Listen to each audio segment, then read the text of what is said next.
പ്രിയപ്പെട്ടവരെ, ഈ വാർത്ത കണ്ടങ്ങള് കേരളത്തിലെ ഇന്നത്തെ സ്വർണത്തിന്റെ വില എന്ന് പറഞ്ഞിട്ട് ഇന്ന് സ്വർണത്തിന് പവന് 77,560 അപ്പൊ വില ഉയർന്നുകൊണ്ടിരിക്കുകയാണ്. 95,000 രൂപ വരെ സ്വർണത്തിന് എത്തിയിരിക്കുന്നു. 95,000 രൂപ വരെ ചെലവ് വരുന്നുണ്ട് ഒരു പവന് എന്നാണ്.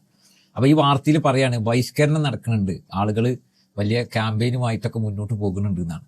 ശരിക്കും സോഷ്യൽ മീഡിയയിൽ നമ്മൾ ഈ വിഷയത്തെക്കുറിച്ച് ശക്തമായ രീതിയിൽ ഇനിയും കാരണം എന്താണെന്നറിയാം, ഇതിനോട് പ്രയാസപ്പെടുന്ന ഒരുപാട് ആൾക്കാരുണ്ട്. അപ്പൊ അതിന്റെ അടിയിൽ വരുന്ന കമന്റ് എന്താണെന്ന് നിങ്ങൾ ഇപ്പൊ കുറച്ച് ആൾക്കാർ ഇവിടെ കേരളത്തിൽ ബഹിഷ്കരിച്ചത് കൊണ്ട് സ്വർണ്ണ വ്യാപാരം തകർന്നു പോകുന്നില്ല. നമുക്ക് സ്വർണ്ണ വ്യാപാരത്തെ തകർക്കാനോ അല്ലെങ്കിൽ അവരെ പട്ടിണിക്കിടാനോ എന്നല്ല, ഒരുപാട് മനുഷ്യർ വഴിയാധാരാകുന്നുണ്ട്.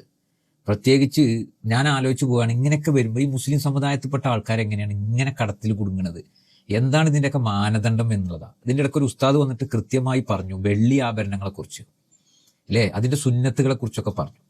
യഥാർത്ഥത്തിൽ ഈ ലോകത്ത് എന്ത് സംഭവിച്ചാലും മുസ്ലിം സമുദായത്തിനെ സംബന്ധിച്ച് ശരിക്കും നമ്മൾ റോൾ മോഡലാകണം. നമ്മൾ റോൾ മോഡലാകല്ല, നമ്മൾ അങ്ങോട്ട് ഈയാമ്പാറ്റകളെ പോലെ അങ്ങോട്ട് പോയിട്ട് അങ്ങോട്ട് അതിൽ ചാടി അങ്ങോട്ട് ചാകലാണ് സത്യത്തിൽ. അത് വലിയ കഷ്ടമുള്ള കാര്യമാണ്. പിന്നെ ഒരാൾ പറഞ്ഞു യാസിറിന്റെ വീട്ടിലെ സ്വർണ്ണമൊക്കെ വിറ്റിങ്ങാണ്ട് എന്ന മാതൃക കാണിക്കുന്നത്. ഇത് സ്വർണത്തിനോട് വെറുപ്പുണ്ടായിട്ടല്ല, ആദ്യം വാങ്ങിയതൊക്കെ അവിടെ നിന്നോട്ടെ, ഇനിയിപ്പോൾ നിങ്ങളത് വിൽക്കാനും അതിനിഞ്ഞ് കുടുംബപരമായി തല്ലൂടാനും നിൽക്കണ്ട. നേരെ മറിച്ച് ഒരു സംഗതി മാന്യമായി പോന്നിരുന്ന ഒരു കാര്യത്തെ വലിയ കൊള്ള, വലിയ വില നൽകേണ്ട ഒരവസ്ഥ വരുമ്പോൾ എന്തേ അതൊന്ന് സൂക്ഷ്മത പാലിച്ചൂടെ? ഒന്നും വേണ്ട, ഒരു പെൺകുട്ടിക്ക് കെട്ടിച്ചാൽ ഒരു വാപ്പാന്റെ അവസ്ഥ എന്താണെന്ന് അറിയുന്നത് എന്നോട് പങ്കുവെച്ച പല വാപ്പമാരുണ്ട്. ഒരു പെൺകുട്ടിനെ കെട്ടിച്ചപ്പോൾ ഒരു 5 പവൻ കൊടുക്കും. 5 പവന് 5 ലക്ഷം റുപ്യയായി. ആലോചിച്ച് നോക്കണം. ഒരു അതോടുകൂടി അയാളെ ജീവിതം അവിടെ കഴിയണം. എന്നിട്ട് ഇത് പലിശക്ക് എടുത്തിട്ട് ആ പലിശ അടക്കാൻ വേണ്ടിയിട്ട് ആ മനുഷ്യൻ ചക്രശ്വാസം വലിക്കുക. ശരിക്കും അവരൊക്കെ മുസ്ലിം സമുദായത്തിൽപ്പെട്ട ആൾക്കാരാണ്. ആലോചിച്ചു. ഇടയ്ക്ക് ഒരു മതപണ്ഡിതൻ വന്നിട്ട് വളരെ വ്യക്തമായിട്ട് ഒരു വിഷയത്തെക്കുറിച്ച് സംസാരിച്ചു, സമുദായത്തിന് വേണ്ടി സംസാരിച്ചതാണ്. ആ സമുദായം അതാണ് റോൾ മോഡലാക്കിയാലും മറ്റു ഇതര മതസ്ഥർക്ക്, ഇനി മതല്ലോനും ഇല്ലാത്തവനും ഒക്കെ ഇതിൽ മാതൃക നമുക്ക് കാണിച്ചു കൊടുക്കാൻ പറ്റും.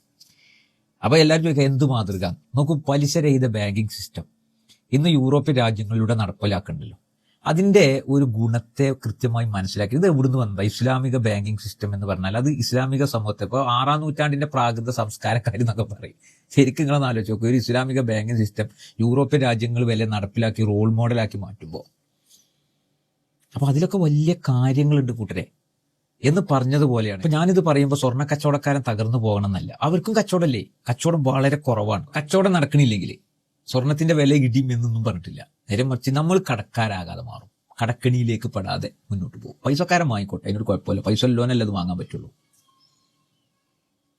ഏതായാലും വലിയ തോതിലുള്ള നമ്മുടെ ഈ ക്യാമ്പയിനുമായി ബന്ധപ്പെട്ട് വലിയ തോതിലുള്ള ആളുകൾ അത് അംഗീകരിച്ച് തുടങ്ങിയിരിക്കുന്നു എന്നുള്ളതാണ്. അപ്പൊ ഒരുപാട് സ്വർണ്ണപ്പീഡിയക്കാർക്ക് ഇന്നോട് ദേഷ്യം ഉണ്ടായിരിക്കും. പക്ഷെ അതിനേക്കാൾ അപ്പുറത്തേക്ക് സാധാരണക്കാരായ ജനങ്ങൾക്ക് ഇതിലൊരു ബോധം വരും. ശരിക്കും ഇത് മതപണ്ഡിതന്മാർ കൃത്യമായി പറഞ്ഞു കൊടുക്കേണ്ട ഒരു കാര്യമാണ്. ഇപ്പൊ MDMA കുറിച്ച് നമ്മൾ സംസാരിക്കും, കഞ്ചാവിനെ കുറിച്ച് സംസാരിക്കും. കടക്കണിയിൽ വരുന്ന മനുഷ്യന്റെ അവസ്ഥ എന്താണെന്ന് അറിയാം, ജീവിതം നിന്നു പോവാണ്. അപ്പൊ പ്രിയപ്പെട്ടവരെ, സഹോദരങ്ങളെ, നിങ്ങൾ ആദ്യം ചെയ്യേണ്ടത്, കടക്കണിയിൽപ്പെട്ട ആരും നിങ്ങളെ സഹായിക്കാണ്ടാവില്ല. അതോടുകൂടി നിങ്ങളെ ജീവിതം, ദുനിയാവിലെ ജീവിതം അതോടുകൂടി തീർന്ന് ആഖിറത്തെ പിന്നെ നിങ്ങൾക്ക് പറഞ്ഞതിന്റെ ആവശ്യമില്ലല്ലോ. ഏതായാലും നമ്മളെ ക്യാമ്പയിനുമായി ബന്ധപ്പെട്ടുള്ള എഫക്റ്റ് ഉണ്ട്, അത് ജീവിതത്തിൽ പകർത്തിങ്ങാണ്ട് വലിയൊരു പ്രതിഷേധമായിട്ട് തന്നെ മാറ്റുക. നമ്മൾ പറഞ്ഞതിൽ ഉറച്ചു നിൽക്കുകയാണ്.